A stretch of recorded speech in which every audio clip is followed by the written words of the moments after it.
Saudara, temuan kasus gangguan ginjal akut misterius pada anak di Indonesia kian mengkhawatirkan. Per 18 Oktober, jumlah kasus yang dilaporkan mencapai 206 kasus dan 99 anak diantaranya meninggal dunia. Berkaca dari kasus serupa di Gambia, Kementerian Kesehatan meminta masyarakat menyetop konsumsi obat sediaan sirup. Kementerian Kesehatan menghimbau kepada seluruh masyarakat untuk melakukan pengobatan anak, sementara ini juga tidak mengkonsumsi obat dalam bentuk cair atau sirup tanpa berkonsultasi dengan tenaga kesehatan. Kekhawatiran atas kandungan senyawa campuran obat yang diduga bisa memicu gangguan ginjal akut pada anak jadi alasan utama Kementerian Kesehatan melarang masyarakat mengonsumsi obat jenis sirup untuk sementara waktu.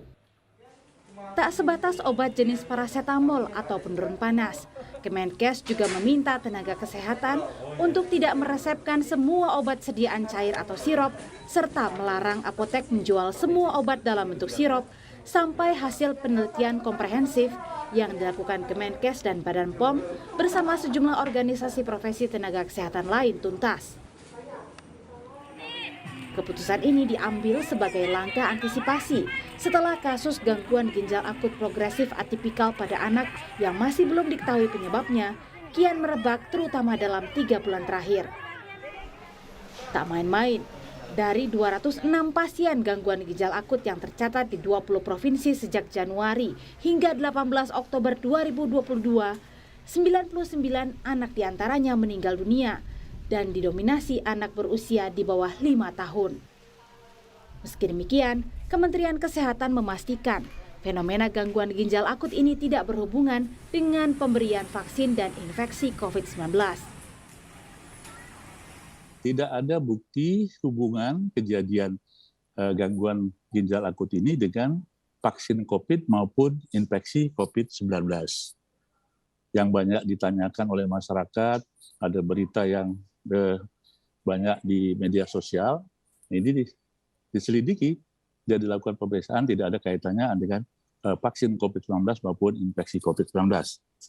Karena gangguan gagal ginjal akut ini pada umumnya menyerang anak usia dari kurang dari 6 tahun atau bahkan 5 tahun. Sementara program vaksinasi COVID itu belum menyasar pada anak usia 1-5 tahun. Maraknya kasus gangguan ginjal akut misterius pada anak Indonesia membuat banyak ibu khawatir.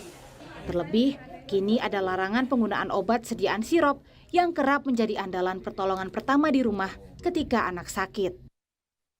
Nah, kalau misalnya emang tiba-tiba si sirup ini harus ditarik, opsinya apa nih kita mau pakai buat pencegahan seperti itu kan. Nah, ya menurut saya sih pemerintah kalau misalnya kasih langkah tarik harus kasih solusi dong. Solusinya apa? Supaya kami sebagai ibu-ibu tuh bisa tahu gitu. Kalau misalnya nggak mau pakai kuratif, pakai preventifnya apa gitu. Ya bingung juga untuk kedepannya harus kayak gimana. Soalnya kita harus mempersiapkan juga obat apa yang untuk pertama kali kita harus usahain untuk anak juga. Kalau sirup kan identik anak-anak bisa, kalau tablet kan susah gitu. Karena kan rata-rata kalau di balita penyakit didahulunya sama demam ya.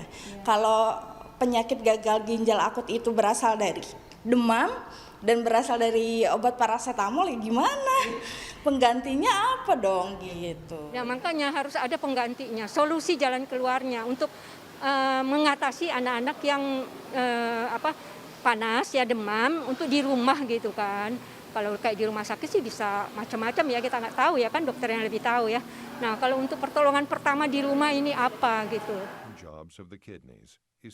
Mengikuti instruksi Kementerian Kesehatan, Ikatan Dokter Anak Indonesia IDAI juga meminta para dokter di fasilitas kesehatan untuk tidak meresepkan obat sediaan cair dan menggantinya dengan bentuk sediaan lain.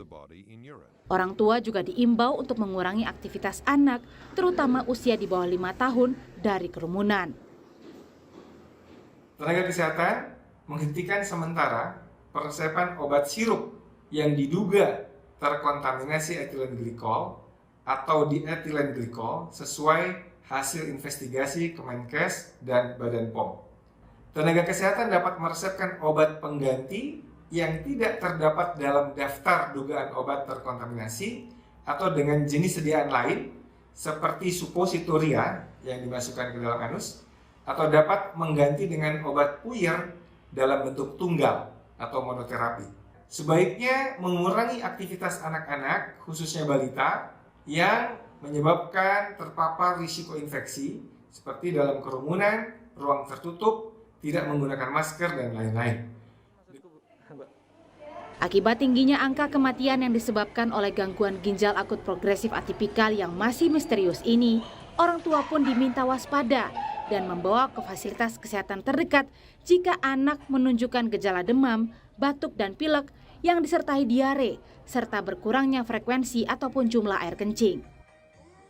Tim Liputan, Kompas TV.